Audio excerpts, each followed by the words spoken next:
Meus irmãos, abra por gentileza a tua Bíblia comigo em Hebreus capítulo 11.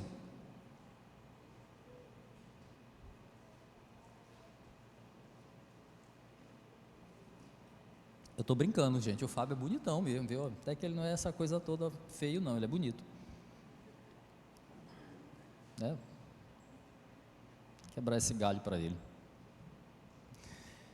Hebreus capítulo 11, meus irmãos, nós vamos ler na Nova Versão Internacional, NVI. Eu coloquei aqui na tela, se você não tiver a versão, só fazer um testezinho aqui. Olha, tá top.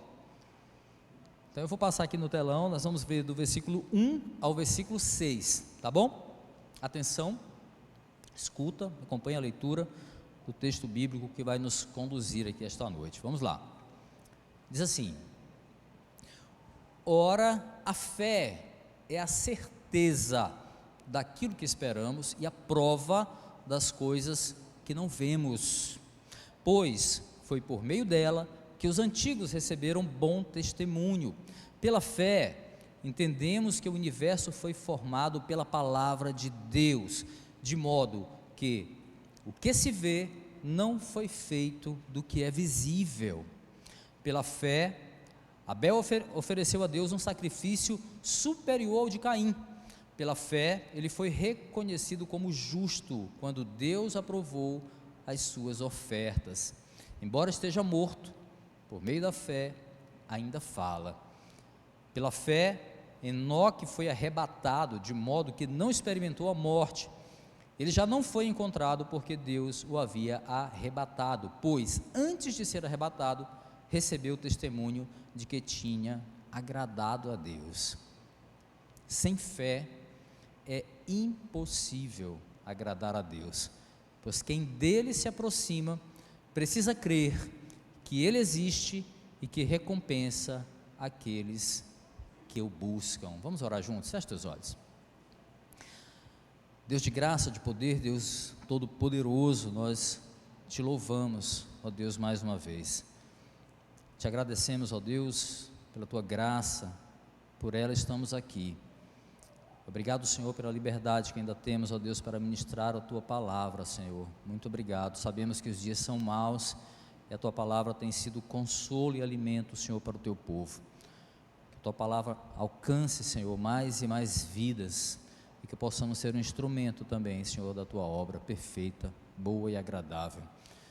Eu te peço, Deus, em nome de Jesus, que a tua palavra fale, Senhor, aos nossos corações. Ministre a tua igreja, alimente, que a boa semente lançada neste lugar frutifique para a glória do teu nome. É o que nós te pedimos, em nome de Jesus. Amém. Meus irmãos, nesse mundo relativista em que nós vivemos, uma pergunta feita por Pilatos para Jesus, no momento ali do início do seu julgamento, ela parece fazer muito sentido hoje. E a pergunta que Pilatos faz é: o que é a verdade? Está lá em João capítulo 18, versículo 38, parte A.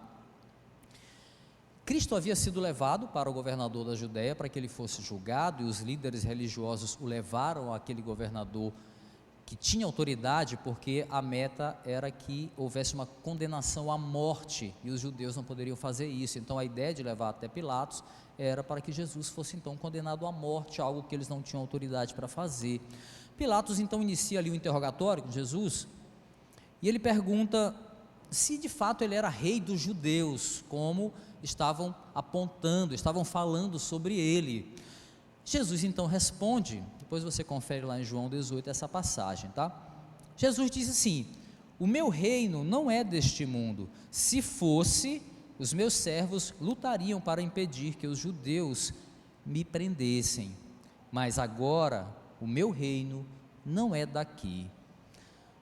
Pilatos escuta aquilo, então ele entende como uma afirmativa, então ele diz: então você é rei, disse Pilatos. Jesus então responde: escuta, tu dizes que sou rei, de fato foi por essa razão eu nasci, e para isso eu vim ao mundo, para testemunhar da verdade. Todos os que são da verdade me ouvem. Isso é muito importante.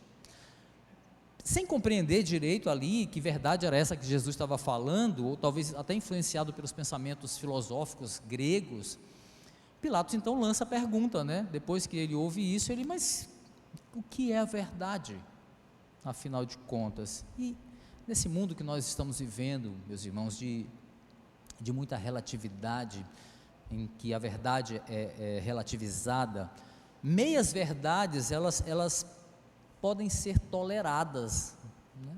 Já as pessoas se satisfazem com uma meia verdade, e até mesmo com mentiras também.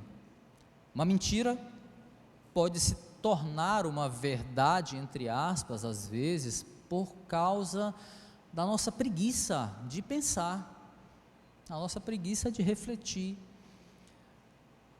Quem nunca pegou e compartilhou uma coisa aí mentirosa, uma fake news, sem dar uma checada antes? Preguiça de conferir se é de fato uma verdade. E assim as mentiras vão sendo colocadas na nossa vida, as meias verdades vão sendo toleradas, né? Em um mundo assim, meus queridos, a indagação de Pilatos, que foi feita lá há mais de 2.000 anos atrás, ela ganha todo um sentido bastante razoável, né? Sobretudo para agnósticos, para os ateus, ou para pessoas de outras religiões que contestam a verdade da fé cristã, do cristianismo bíblico. Então, o que é a verdade é algo aceitável, já que a gente não consegue identificar direito o que é uma verdade para mim, pode não ser para você, e aí está tudo bem. Nós cristãos, meus irmãos, no outro extremo dessa história aí, nós descansamos, não na pergunta de Pilatos sobre o que é ou não a verdade, nós descansamos na palavra de Jesus, no que Jesus responde para ele. É a palavra de Jesus o fundamento do nosso viver. E essa capacidade de dar ouvidos, não apenas de ouvir, mas algo além disso, de dar ouvidos, de seguir a voz do Mestre, essa capacidade é algo que vem para nós, mas não é de nós, ela não é de nós, é um poder sobrenatural, que não vem de nós. Que poder é esse? A fé que nós lemos aqui em Hebreus, capítulo 11, versículo 1, e nós vamos entender aqui, durante a exposição do texto, o que difere essa fé especial de uma mera capacidade de acreditar nas coisas. Não confunda, tá? Quais são as palavras de Jesus que nós devemos descansar a nossa vida? São essas, para isso eu vim ao mundo, para testemunhar da verdade. Todos os que são da verdade me ouvem. Em outras palavras, meus irmãos, todos que dão ouvidos a Jesus são aqueles que o Pai lhe enviou, e porque o Pai lhe enviou, eles são ovelhas do Senhor, e como ovelhas eles ouvem a voz do pastor e compreendem a sua verdade. Ouvir é uma coisa, compreender e viver é outra, muito diferente. A gente vai falar sobre isso essa noite. Sobre esse drama de buscar a verdade, aí enquanto eu estudava esse texto, o afã que às vezes nós temos de buscar algo que seja concreto, algo que seja irrefutável, me veio à mente o drama vivido, entre aspas, por um filósofo chamado René Descartes. René Descartes, francês, considerado o pai da filosofia moderna. Qual era o lance? Descartes, ele viveu num drama porque ele ansiava poder definir o que era o verdadeiro conhecimento. Ele estava obstinado em encontrar um conhecimento absoluto, algo que fosse irrefutável. E ele vivia uma frustração, porque ele tinha muito estudo, ele passou por universidades e ali ele viu muitas teorias científicas, mas ele era frustrado porque todas elas de alguma forma eram questionadas, eram refutáveis, não havia algo concreto, inquestionável, até mesmo no pensamento filosófico. Então, diante desse drama que Descartes viveu, ele concluiu que a única certeza absoluta que ele tinha era a dúvida. a dúvida. Então, a partir daí, ele passou a duvidar de tudo, até mesmo da própria existência. Será que eu existo?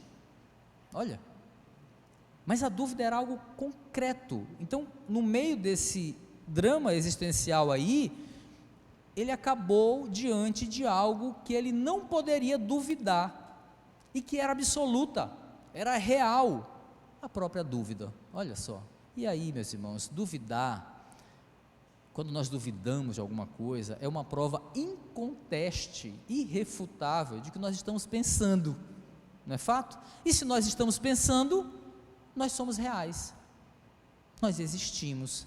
Então, qual foi a conclusão do filósofo? A sua existência foi, portanto, a primeira verdade irrefutável que ele encontrou. E aí nasce a célebre frase de Descartes, né? Penso, logo eu existo. O pensamento filosófico aí, meus irmãos, centrado na existência humana, e que muitas vezes corrói algumas igrejas, a pregação de algumas igrejas, hereticamente, diga-se de passagem, porque o evangelho é centrado em Cristo, né? Mas esse pensamento filosófico centrado na existência humana tem, sem dúvida, uma lógica que é irrefutável. Qual é? A capacidade de pensar nos torna reais. Fato, nós existimos. Talvez aí essa capacidade de pensar como prova da nossa existência pudesse até responder a pergunta de Pilatos, né? O que é a verdade? O fato de que nós podemos pensar é verdade. O fato que nós podemos duvidar é verdade. Contudo, meus irmãos, o pensamento em si e por si não pode alcançar a profundidade da verdade de Cristo. Para isso, a razão precisa da fé. A gente vai entender melhor tudo isso que eu estou falando aqui. É sobre essa fé aí, associada ao pensamento lógico, associada a uma certeza, a uma convicção da existência de algo que nem ao menos nós podemos ver ainda, que o autor de Hebreus está tratando aqui no nosso texto de hoje. E aí eu peço licença à filosofia, acabei nem mudando o texto, né? Eu peço licença à filosofia para refazer a frase de Descartes aí, à luz de Hebreus capítulo 11, claro, a frase célebre, né? Penso, logo existo. Assim o nosso tema de hoje será, creio, logo eu vejo. E aí, para aplicarmos essa afirmação à nossa vida, nós veremos, à luz do texto, 3 princípios da fé que agrada a Deus e ao mesmo tempo difere aqueles que são seus, aqueles que são parte do povo do Senhor. É importante aí a gente relembrar um pouquinho, quem está vindo pela primeira vez e não está acompanhando a série de mensagens, que o autor vai finalizar o capítulo 10 aqui de Hebreus com um fundamento muito importante para fortalecer aqueles leitores daquela época que estavam sendo perseguidos, estavam tendo dúvidas sobre a fé, sobre como proceder, sobre a própria salvação. Então, o autor finaliza o capítulo 10 com um fundamento importante para aqueles irmãos perseguidos e atormentados que estavam tendo a fé exposta ao limite, né? Tema da nossa série, a fé no limite. E serve para nós. Então, acompanhe aí, deixa a tua Bíblia aberta, tá, meus irmãos? Hebreus capítulo 10, 38 e 39, nós vimos domingo passado esse texto aqui, né? Olha o que diz: mas o meu justo viverá pela fé. Esse verbo é importante, viverá pela fé, e se retroceder, não me agradarei dele. Nós, porém, não somos dos que retrocedem e são destruídos, mas dos que creem e são salvos. Veja que o escritor vai expor aí o princípio da fé como um modo de viver. O justo viverá pela fé, e o resultado disso é a aprovação de Deus.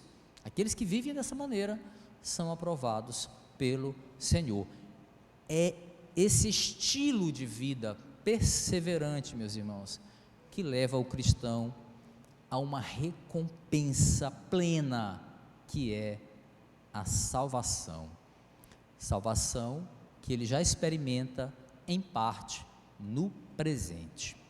Dito tudo isso, meus irmãos, vamos caminhar aqui pelo texto. No capítulo 11, o autor vai reforçar esse pensamento. tá? Mostrando que desde o princípio e ao longo aí da história de Israel, a fé tem sido uma condição básica de Deus, do seu relacionamento verdadeiro com homens e mulheres pecadores. Precisa de fé, essa fé que vai diferenciar o seu povo. Então o autor vai começar aqui essa etapa da carta com uma das definições mais conhecidas e mais precisas, né, sobre fé, que nós vemos aqui nas Escrituras. Os versículos 1, versículo 3, nós vemos aí o primeiro princípio da fé, que deve diferenciar os cristãos e, claro, nos trazer consolo em meio às provações. Esse princípio é: a fé é capaz de ver o invisível. Olha o que diz o versículo 1, versículo 3 aí na tua Bíblia, senão pode ver aqui, tá? Ora, a fé é a certeza daquilo que esperamos, é a prova das coisas que não vemos. Versículo 3, pela fé entendemos que o universo foi formado pela palavra de Deus, de modo que o que se vê não foi feito do que é visível. Para a gente explicar a essência dessa fé que nós recebemos de Deus, o autor vai recorrer aqui a duas realidades indissociáveis. Primeiro, uma realidade futura, o texto fala aquilo que esperamos, e uma realidade de algo que é invisível aos nossos olhos, as coisas que nós não vemos, certo? Então, para a gente clarear melhor esse sentido, a síntese aqui é que nessa fé deve estar uma certeza, uma convicção que se tem sobre uma promessa que vai ser realizada no futuro. Mas da mesma forma nós temos que também ter uma convicção sobre que essa promessa é uma realidade presente, ainda que ela ainda não podemos vê-la, mas então tem futuro e presente e convicção e certeza. O autor está usando palavras aqui do grego que foram traduzidas para certeza, prova, convicção. O sentido original aqui, meus irmãos, desses termos gregos, e lembra que eles liam no grego, influências da filosofia havia, da cultura havia, das palavras e também do judaísmo, era uma mistura. Então quando ele é traduzido para certeza e prova, mas as palavras do grego usadas, ela está falando de uma fé que transcende uma simples razão, um simples entendimento acerca das coisas. Eu acredito nas coisas que eu estou vendo, por exemplo. E aí nesse ponto, o penso, logo existo, lá de Descartes, ele não vai se comparar de maneira nenhuma com o creio, logo eu vejo. Há uma coisa que transcende o pensamento aí, transcende a razão. A fé que o autor está falando aqui não é uma questão de opinião, não é uma coisa de eu acredito nisso ou não acredito naquilo, não é uma opinião que eu tenho sobre as coisas que eu acredito, não é um ponto de vista, não é nem ao menos um posicionamento religioso aqui. Quando o autor está falando de certeza, ele está falando de uma confiança em algo que é substancial, em algo que é concreto, a substância daquilo que nós esperamos. A substância daquilo que nós esperamos é algo palpável, não é uma fantasia, não é subjetivo. O autor está falando de uma certeza, de algo que é firme, que é sólido e que é posto diante dos olhos da fé do cristão. A gente vai entender, vai clareando aos poucos, tá? Claramente aqui, meus irmãos, a fé em questão aqui é exatamente a fé que é capaz de ver o que é invisível.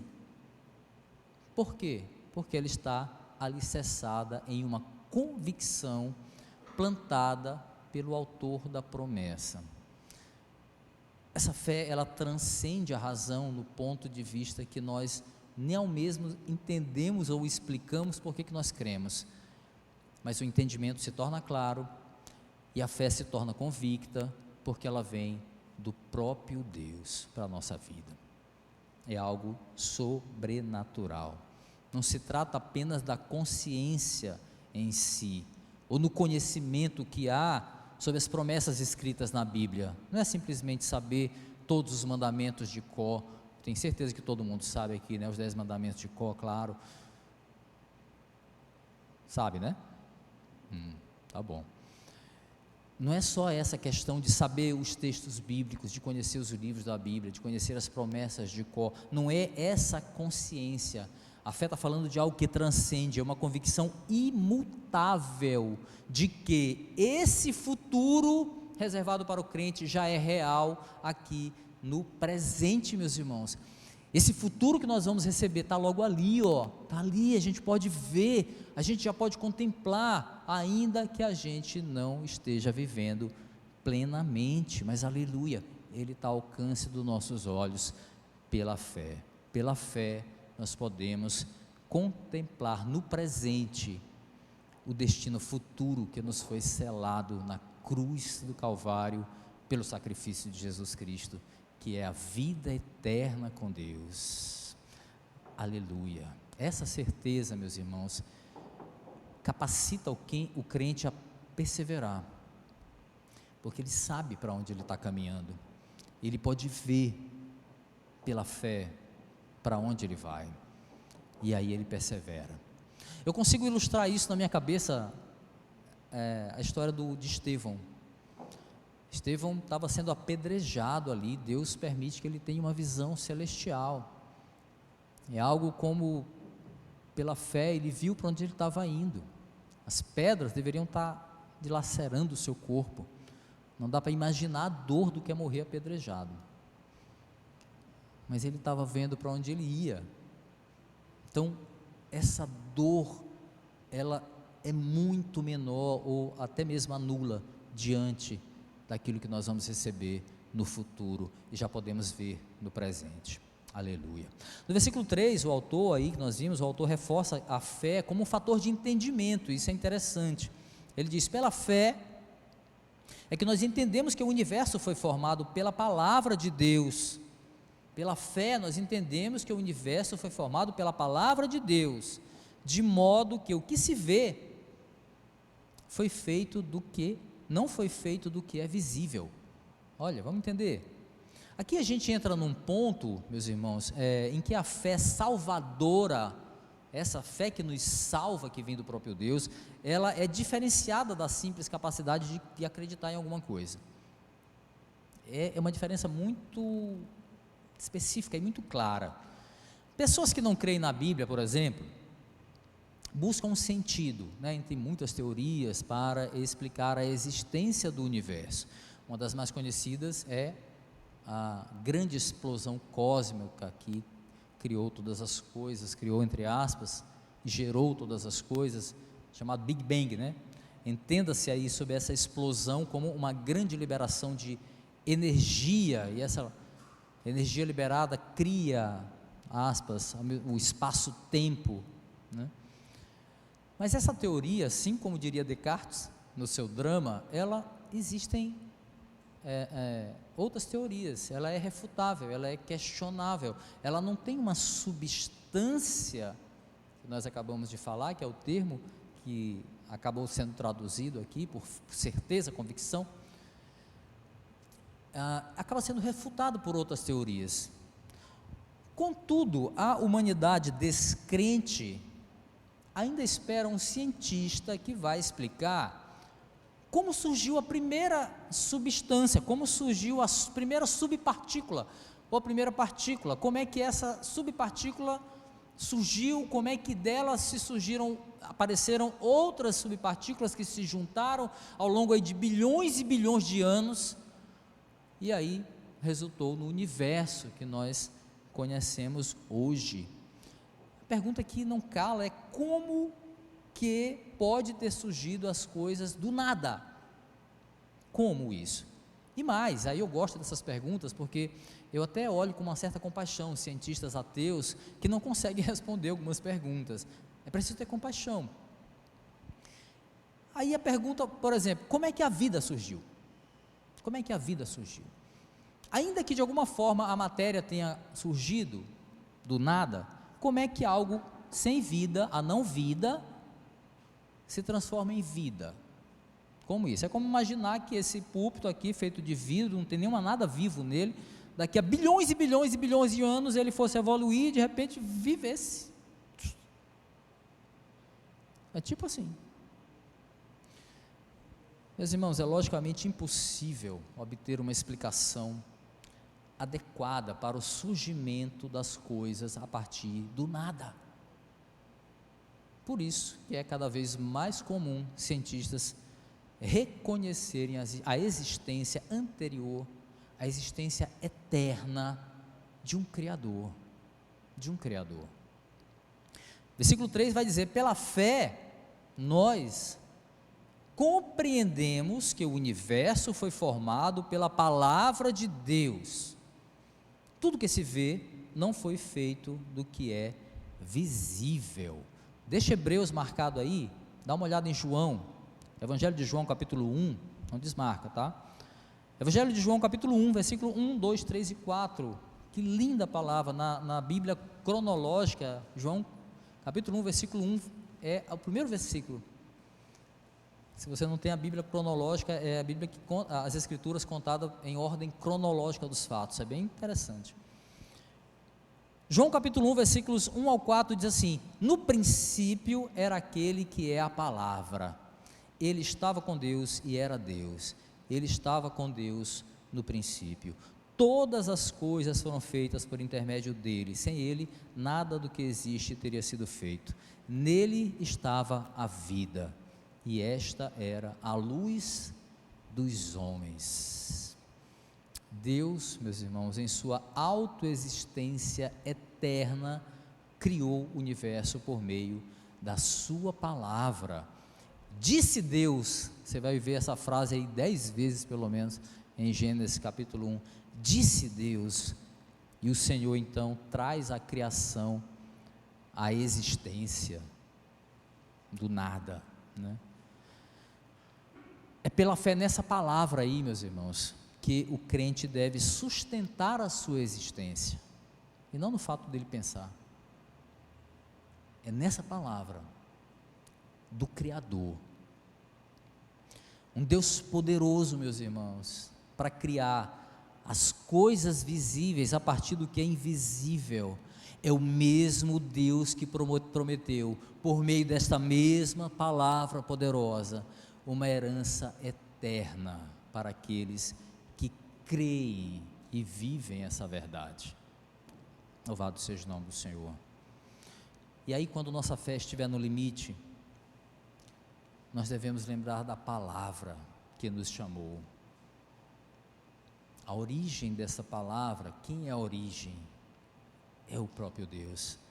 Quando a nossa fé estiver no limite, quando estiver doendo muito, você lembra que a mesma palavra que criou o universo nos chamou, nos resgatou, nos consolou, nos perdoou.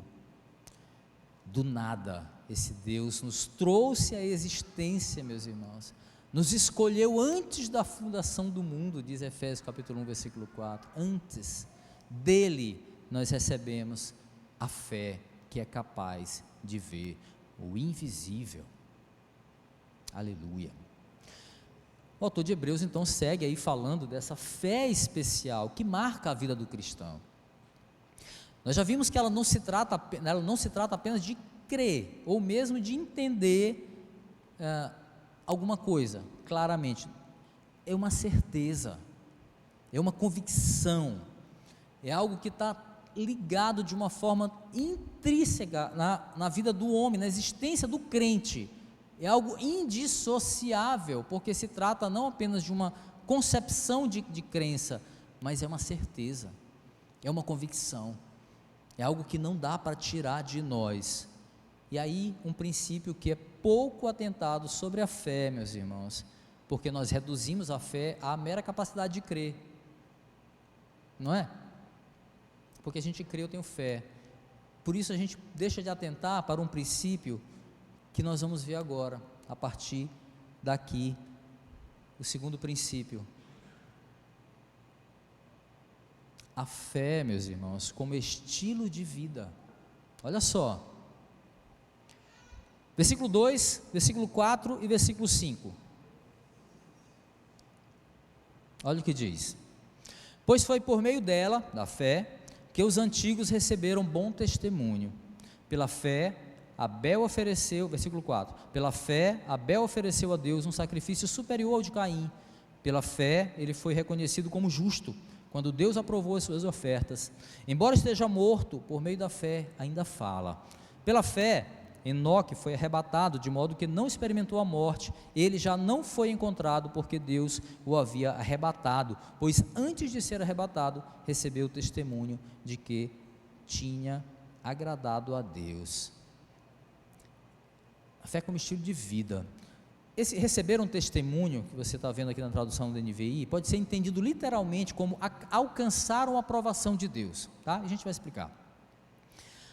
Essa fé, ela garantiu aos antigos, a gente vê aqui no versículo 2, esse testemunho. O autor está se referindo aí aos justos do Antigo Testamento, os antigos, os justos do Antigo Testamento. Lembra que Hebreus, falamos lá na primeira mensagem, Hebreus faz muito link com o Antigo Testamento, com o tempo da Nova Aliança, né? Então, a Escritura, portanto, a própria Bíblia, testifica que aqueles homens e mulheres do passado, eles seriam justificados diante de Deus no dia do juízo, né? Podemos dizer assim, sim, homens e mulheres. É legal que a relação aqui chamada de galeria da fé, dos heróis da fé, aqui de Hebreus, se tem duas mulheres pelo menos citadas ali, né? Sara e Raabe. Pois é.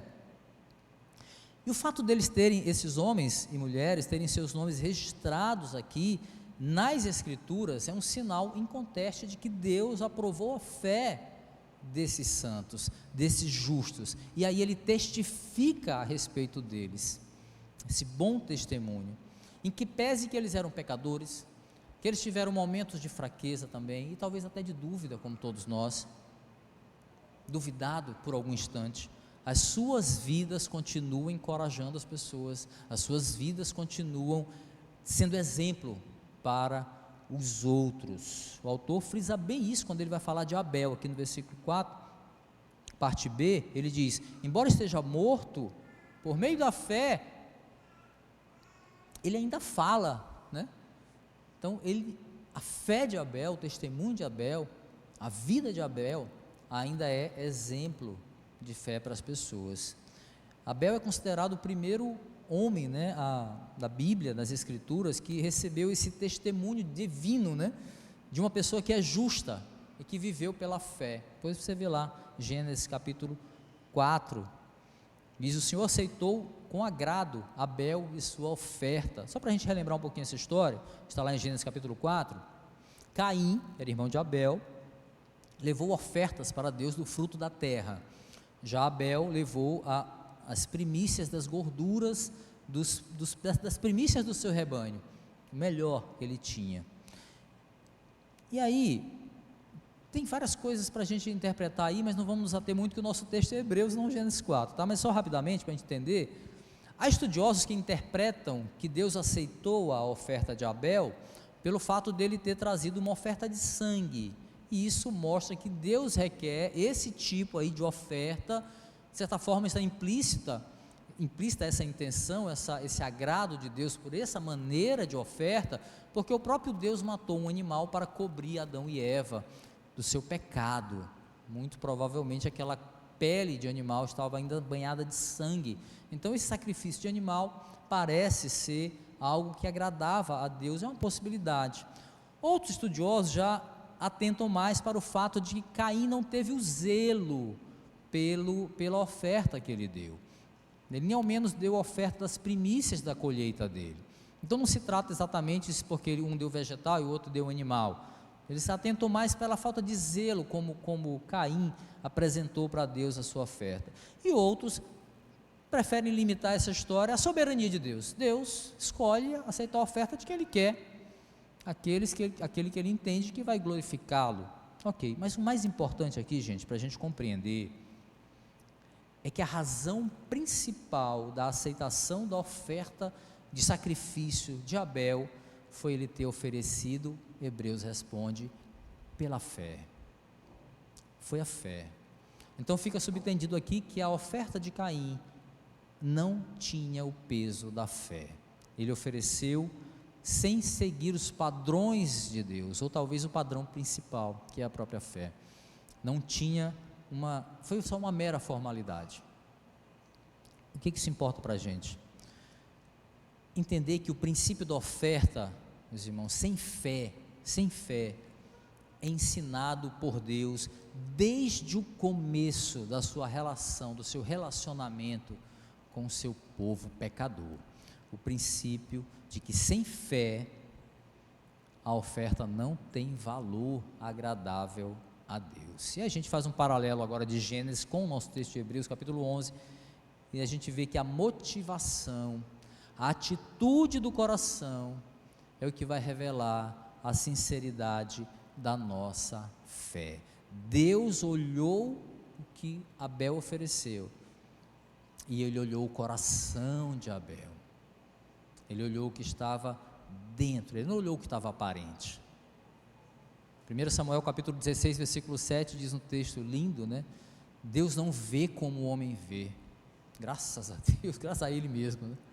Que Ele não vê como o homem vê, porque o homem vê o que está aparente, o homem vê a aparência, mas Deus olha para o coração. Importante atentar que Deus se agradou da oferta de Abel, porque essa oferta refletia a sua fé, refletia o seu estilo de vida, refletia o seu modo de viver. Foi a mesma maneira que ele olhou para Enoque. A Bíblia fala pouca coisa eu ia falar muito pouca coisa, não faz sentido. A Bíblia fala pouco sobre Enoque, são apenas 4 versículos lá em Gênesis capítulo 5, que falam sobre a vida dele especificamente. Um versículo é mais importante, o versículo 24, Gênesis 5, 24, que diz assim: Enoque andou com Deus, e já não foi encontrado, pois Deus o havia arrebatado. Andar com Deus aqui, meu irmão, não é sair para dar uma caminhada com Deus, né, todo dia de tarde, não é isso, tá? Entenda, literalmente, não viaja, que não é isso, tá? Enoque sair andando com Deus e tal, e aí Deus, tá batendo aquele papo, não é isso não, tá? Esse aí é uma expressão que tem que ser entendida como Enoque levava uma vida agradável a Deus. A sua vida, o seu caminhar era coerente com a vontade de Deus, por isso ele andava com Deus. E aí, depois de Enoque e Abel aqui, o autor de Hebreus vai citar uma série de exemplos de justos aí, que fizeram da fé não apenas uma crença religiosa, mas um estilo de vida, pessoas que viveram pela fé, não por aquilo que eles estavam vendo. Acompanhe aí comigo na tua Bíblia, eu não vou ler todo o texto, mas vou ler só alguns versículos importantes. A partir do versículo 8, Hebreus 11, 8, diz assim: pela fé, Abraão, quando foi chamado, obedeceu, e dirigiu-se a um lugar que mais tarde receberia como herança, embora não soubesse para onde estava indo. Pela fé, ele peregrinou na terra prometida, como se estivesse em terra estranha, viveu em tendas, bem como Isaque e Jacó, co-herdeiros da mesma promessa, pois ele esperava a cidade que tem alicerces, cujo arquiteto e edificador é Deus. Pela fé, Abraão e também a própria Sara, apesar de estéril e avançada em idade, recebeu poder para gerar um filho, porque considerou fiel aquele que lhe havia feito a promessa. Versículo 12: assim, daquele homem, já sem vitalidade, originaram-se descendentes tão numerosos como as estrelas do céu e tão incontáveis como a areia da praia do mar. Todos estes ainda viveram pela fé e morreram sem receber o que tinha sido prometido. Viram-nas de longe e de longe as saudaram, reconhecendo que eram estrangeiros e peregrinos na terra. Versículo 27, olha aí: pela fé, aqui tratando de Moisés, tá? Pela fé, saiu do Egito, não temendo a ira do rei, e perseverou, porque via aquele que é invisível. Versículo 36, em diante: outros enfrentaram zombaria, açoites, outros ainda foram acorrentados, colocados na prisão, apedrejados, cerrados ao meio. Dá para ti, mano? Pela fé, cerrados ao meio, postos à prova, mortos ao fio da espada, andaram errantes, vestidos de pele de ovelha e de cabra, necessitados, afligidos e maltratados. O mundo não era digno deles. Vagaram pelos desertos e montes, pelas cavernas e grutas. Versículo 39. Todos estes receberam bom testemunho, por quê? Por meio da fé. No entanto, nenhum deles recebeu o que havia sido prometido nesta terra. Experiência comum aqui, né, desses homens, está aqui no final, né, desses justos, é que eles não terem visto, ou viram à distância apenas, né, a recompensa, que eles nunca usufruíram aqui nesta terra. Ainda assim, eles não abandonaram a fé, ainda assim, eles não voltaram para o mundo, eles não voltaram para o lugar de onde Deus os tirou. Muitos de nós, meus irmãos, porque não vemos as nossas bênçãos nessa terra, aquilo que nós esperamos receber nessa terra, voltamos para o mundo, porque nós temos um entendimento errado sobre fé. A promessa não se trata de bênçãos nessa terra. Se você alicerça a sua fé para ser crente, você está alicerçando a sua fé para as coisas que você recebe nessa terra. Primeiro, você não é crente. Segundo, você não entendeu o Evangelho. Basta ler a vida desses homens aqui. Eles foram justificados pela fé. A gente não pode transformar a nossa fé medíocre que nós temos às vezes, na fé de Hebreus capítulo 11, versículo 1. Na certeza das coisas que nós esperamos, a convicção daquilo que nós não estamos vendo. O estilo de vida, meus irmãos, ou seja, a sua fé, daqueles homens, não podia ser desvinculada da certeza que eles tinham no porvir. Era um estilo de vida. Veja o que Paulo diz, olha o apóstolo Paulo diz aos crentes da igreja de Corinto, diante das angústias dessa terra, dos sofrimentos aqui dessa terra, mas tendo os olhos voltados para onde? Para o invisível. Só escuta, 2 Coríntios capítulo 5, versículo 4 em diante, diz assim: pois enquanto estamos nessa casa, ele está falando do nosso corpo mortal, tá? Algumas traduções falam tabernáculo. Enquanto estamos nessa casa, gememos, nos angustiamos, porque não queremos ser despidos, mas revestidos da nossa habitação celestial, nosso corpo glorificado, para que aquilo que é mortal seja absorvido pela vida. Foi Deus que nos preparou para esse propósito, dando-nos o Espírito como garantia do que está por vir.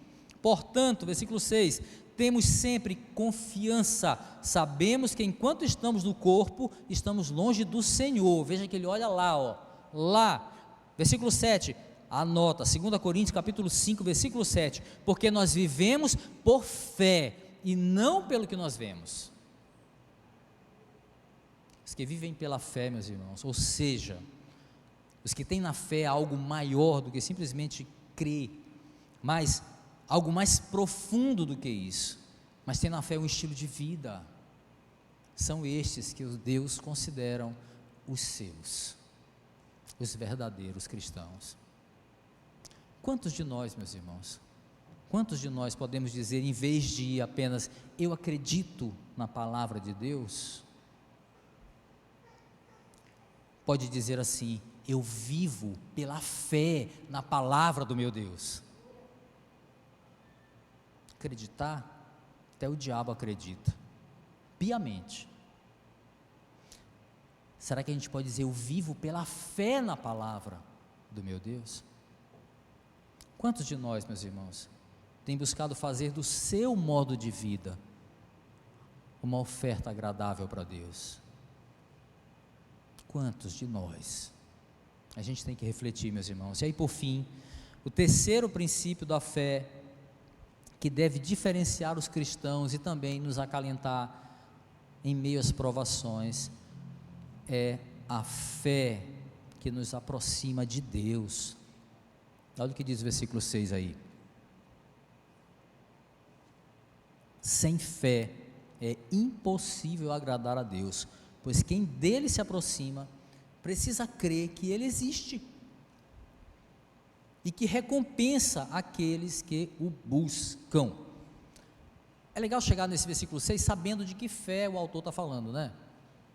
Agora a gente já sabe qual é a fé que ele está falando aqui. Ele está falando da mesma fé que tornou a oferta de Abel agradável ao Senhor, a mesma fé que tornou justos aos olhos do Senhor Abraão, Moisés, Raabe, Sara e todos os demais que ele cita aqui, inclusive os anônimos que são citados aqui na galeria da fé dos hebreus. Essa fé, a fé que agrada a Deus e consequentemente, olhando agora para o versículo 6, a fé que permite proximidade com Ele.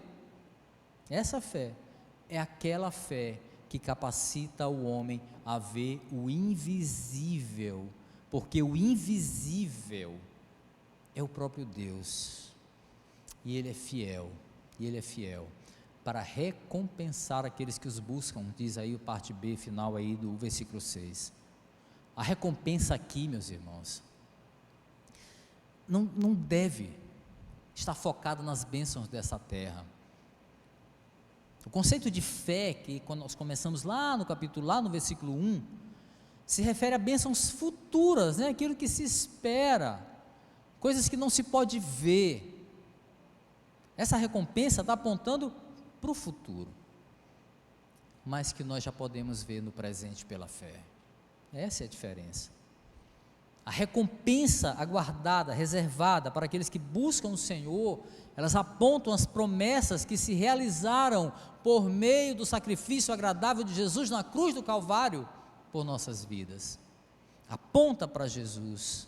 Em Cristo nós temos a convicção no presente daquilo que nós vamos receber no futuro, a vida eterna com Ele. Aleluia!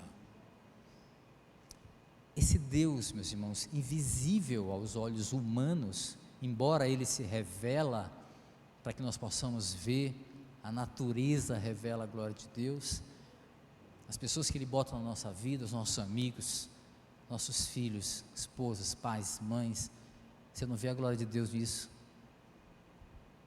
Quando nós chegamos aqui, o Zé, a primeira coisa que ele me falou, olha que coisa linda, pastor, que era um lindo pôr do sol diante aqui da nossa igreja. Isso revela a glória de Deus, um Deus invisível que se mostra visível na beleza da sua criação. Que louco, né? Que maravilha. Mas se nós não cremos nesse Deus invisível, esse Deus invisível tem que ser o objeto da nossa fé, é a substância principal.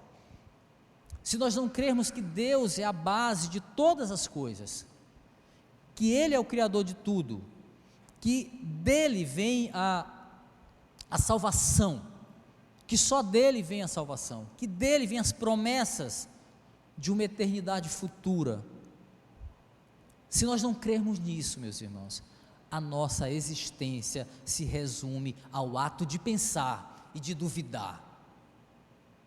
Só. Penso, logo existo.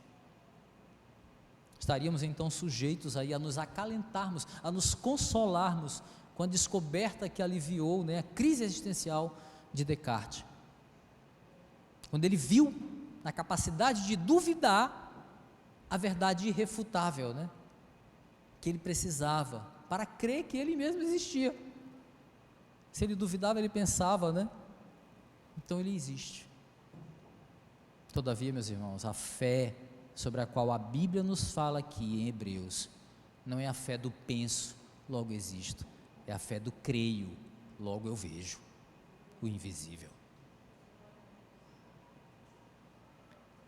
É a fé sobre a qual Jesus fala, por exemplo, para o relutante Tomé, né? Eu gosto de Tomé. Tomé fazia umas perguntas e recebia respostas maravilhosas. Depois você dá uma olhada lá, as 3 vezes que ele aparece em João, o Evangelho de João, são todas precisas assim, tem respostas maravilhosas de Jesus. Uma é essa.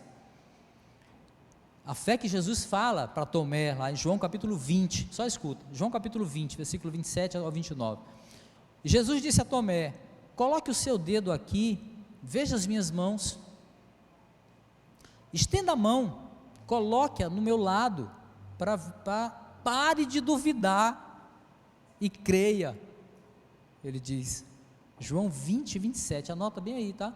Anota para depois você ler, só essa última parte, pare de duvidar e creia, tá?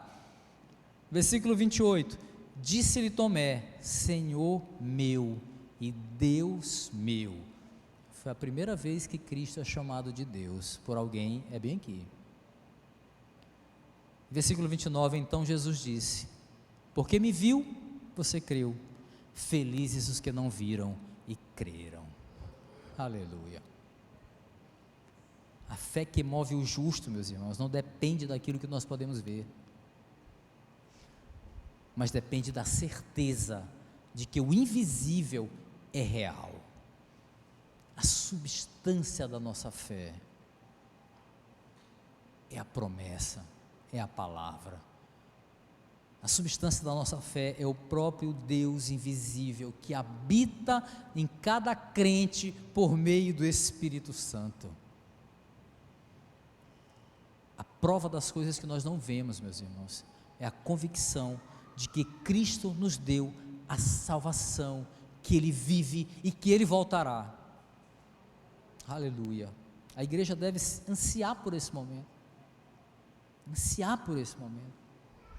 Às vezes nós oramos, Senhor, acaba com essa pandemia, a gente vê 1000 soluções para o problema, quer encurtar a conversa? Volta, Jesus. Fim de problema. Mas a gente quer continuar nessa terra, não é? A igreja precisa ansiar pela volta de Jesus, pelo glorioso momento em que nós vamos vê-lo face a face. Oh, aleluia. Quero concluir começando com uma frase para você refletir. Quando a nossa fé é provada no limite, meus irmãos, é difícil para a gente não ter olhos para o problema. Eu entendo, eu passo por isso. Mas a fé que nós recebemos do Senhor, não esquece disso. Ela é sobrenatural, ela não vem de nós. É a fé capaz de ver além do que é visível, porque ela descansa na promessa da salvação. Hebreus capítulo 10, 38 e 39, mais uma vez, né? O meu justo viverá pela fé. Lembra que eu falei da importância do verbo? E se retroceder, não me agradarei dele. Nós, porém, não somos dos que retrocedem e são destruídos, mas dos que creem e são salvos. Aleluia. A fé, meus irmãos, é portanto muito mais do que uma atitude baseada naquilo que nós cremos. Você entendeu? É muito mais do que isso. A fé é uma necessidade vital. Nós vivemos pela fé e não pelo que nós vemos. Por meio da fé, nós somos capacitados a compreender, meus irmãos, com alegria, as coisas pelas quais nós esperamos, diz lá no versículo 1. Pela fé nós entendemos que Deus criou todas as coisas, é o Criador do universo pela sua palavra, pela fé nós cremos nisso, versículo 3 fala isso. E somente pela fé, meus irmãos, nós podemos oferecer uma adoração saudável ao Senhor. Se você acha que você canta muito bem, e acha que por causa disso está adorando ao Senhor, verdadeiramente Ele está recebendo, o texto acaba de dizer que a adoração que Ele recebe tem que ter fé. Tudo que nós oferecemos ao Senhor, se não tiver fé, é a fé que Ele coloca em nós, a fé que tem Cristo no meio, não é agradável para o Senhor. A gente precisa entender isso. O autor de Hebreus, evidentemente, meus irmãos, em todo o tempo aqui está apontando para Cristo, para Jesus, o autor e consumador da nossa fé. E esse texto está em Hebreus. Passa uma página aí, ou então, se não, só pula um capítulo. Hebreus capítulo 12, olha o que diz Hebreus capítulo 12, aí, ó, versículo 1 e 2. Diz assim, ó: portanto, também nós, uma vez que estamos rodeados por tão grande nuvem de testemunhas, ele está falando de tudo isso que nós vimos aqui no capítulo 11, livremo-nos de tudo que nos atrapalha e do pecado que nos envolve e corramos com perseverança a corrida que nos é proposta, tendo os olhos fitos em Jesus, autor e consumador da nossa fé. Ele, pela alegria que lhe fora proposta, suportou a cruz, desprezando a vergonha, e assentou-se à direita do trono de Deus. Em Cristo, meus irmãos, a recompensa futura se torna concreta aqui no presente, no aqui, no agora, ainda que ainda esteja por vir, ainda que a gente esteja de longe, mas está logo ali, ó, a gente está vendo. A fé salvadora, meus irmãos, esta que nós recebemos do Senhor, ela confia tanto na existência de Deus, quanto na sua misericórdia, por meio de Cristo. E aí isso é consolo para a gente, meus irmãos, em meio das dores, consolo sobretudo nesse mundo que relativiza a coisa e que nos faz sofrer. O escritor de Hebreus, ele tá falando para uma igreja perseguida aqui, uma igreja que sofre, uma igreja cambaleante na fé. Escreve para nós, a gente não devia se surpreender com as dores desse mundo, não. E também não devemos duvidar do amor de Deus quando nós estamos sofrendo. Cristo disse uma coisa para Pilatos, eu vou te lembrar: meu reino não é desse mundo. Assim como os súditos desse reino também não são. E nós somos essas pessoas. Não é aqui, meus irmãos, que nós viveremos o fim das dores. Não é aqui. Nós somos súditos de um reino que não é deste mundo, que sofre por causa do pecado. Separei uma frase de Lutero para você dar uma refletida, que diz o seguinte a respeito disso: a fé não insiste em conhecer a razão para as ações de Deus, mas considera Deus como a maior das bondades e misericórdias. A fé agarra-se a isso, contra e além de toda razão, sentido e experiência, quando tudo parece ser ira e injustiça. Veja que a fé se agarra num Deus misericordioso. A fé não se prende em questionar o que Deus está fazendo, ou o que Ele fez, ou o que fará. Simplesmente se agarra na certeza de que o nosso Deus é misericordioso, que o nosso Deus é galardoador. Esse texto também fala de galardão. Então aqui segue a exortação. O escritor de Hebreus está exortando aqueles irmãos a perseverarem na fé em meio às lutas, em meio às dificuldades. O autor está conclamando aquelas pessoas e a nós também a ficarem firmes no estilo de vida para o qual eles foram chamados.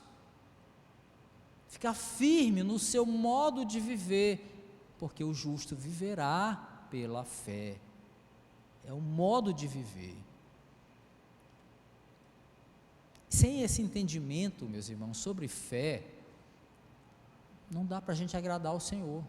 A gente não consegue. É impossível agradar a Deus sem fé. E a fé que o autor está falando é tudo isso que nós vimos aqui nesta noite.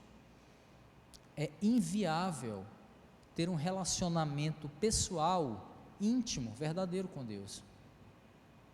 Por isso muitos irmãos, muitos crentes ainda vivem na superficialidade da fé e no relacionamento com Deus, esperando receber as promessas nessa vida. Nosso combustível espiritual, meus irmãos, a refletir aqui sobre esse trecho precioso da carta de Hebreus, está na convicção, a certeza que nos foi dada pelas promessas de Deus, que estão expressas aonde? Aí, está na tua mão, na palavra do Senhor. As promessas do Senhor vão se cumprir. O problema é que tem muita gente que confunde desejo pessoal com promessa de Deus, Aí confunde tudo. É quando a gente torna aquilo que nós estamos pedindo para Deus como se fosse uma promessa de Deus. Quando a gente sonha alguma coisa, aí acha que é uma promessa de Deus, o sonho que eu tive, que eu vou receber isso, aquilo, outro. Ou quando chega aquele abençoado que lança aquela palavra profética, entre aspas, né? É uma promessa de Deus para a minha vida, vai ter que se cumprir. Você entendeu que isso não tem nada a ver com o que é a promessa de Deus, né? Entendeu, né? Promessa de Deus, meus irmãos, é o que está na palavra de Deus. E disse Deus, e se cumpriu. Essas são as promessas que nós devemos agarrar e consolar.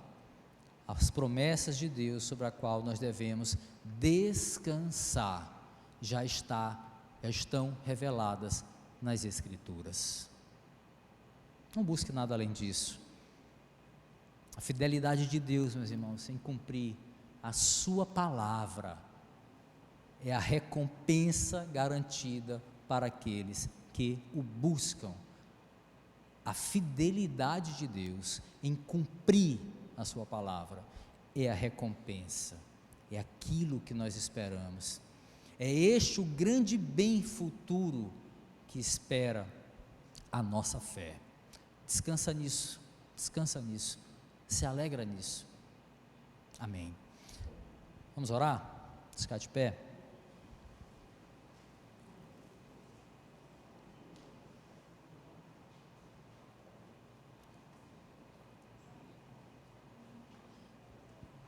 Senhor, de graça, de poder, de misericórdia, nós te louvamos, ó Deus, pela tua palavra que nos abre o entendimento, a palavra que lança luz sobre a nossa compreensão, muitas vezes equivocada, tacanha, sobre a fé que tu nos destes. Nos ajuda, Senhor, a transformar aquilo que nós resumimos às vezes a uma crença num estilo de vida, porque a tua palavra diz que a fé é um modo de viver. Os justos viverão pela fé. É a fé da nossa oferta que deve te agradar e não aquilo que nós esperamos ganhar com ela. É a nossa caminhada cristã, é o nosso estilo de vida que deve ser a nossa maior oferta, Senhor. É difícil porque às vezes quando as dores vêm, aquilo que é visível é o que salta aos nossos olhos. Obrigado pela tua palavra, Senhor, que nos permite fechar os olhos para ver as tuas promessas. Não precisamos enxergar com olhos naturais, Senhor, aquilo que já podemos ver pela convicção de fé, a vida eterna garantida para aqueles que creem. Nos ajuda, Senhor, a passar pelos momentos difíceis com uma fé inabalável, que a nossa própria maneira de viver não nos faça enfraquecer, Senhor, diante das lutas, das tentações. Nos ajuda, Senhor, a tornar a nossa vida mais agradável a Ti, em nome de Jesus. Fortalece a Tua igreja, Senhor, em meio às lutas, e volta, te pedimos que o Senhor Jesus volte. Não sabemos o tempo, não é revelado, Senhor, mas podemos orar por isso. Nos ajuda a ansiar por esse momento, Senhor, onde a tua igreja encontrará com o seu noivo. Enquanto isso, o Senhor vai nos fortalecendo, vai nos instruindo na tua palavra. O apóstolo Paulo fala disso quando escreve aos Filipenses. Tu colocaste no coração do teu filho essa convicção de estar instruído para passar por qualquer situação. Nos ajuda também, Senhor, a compreendermos a tua palavra, que vai nos preparar para as situações mais difíceis. É o que nós te pedimos, Senhor, em nome de Jesus. Abençoa o teu povo e recebe, Senhor, a nossa adoração de homens e mulheres cheios de pecado, mas que pela fé acreditam que o Senhor Jesus lavou os nossos pecados com o seu sangue.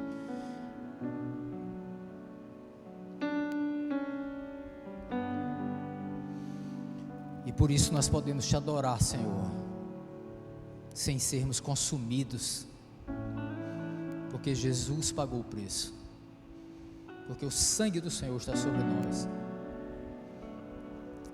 Recebe a adoração do teu povo, Senhor, tão carente de entendimento.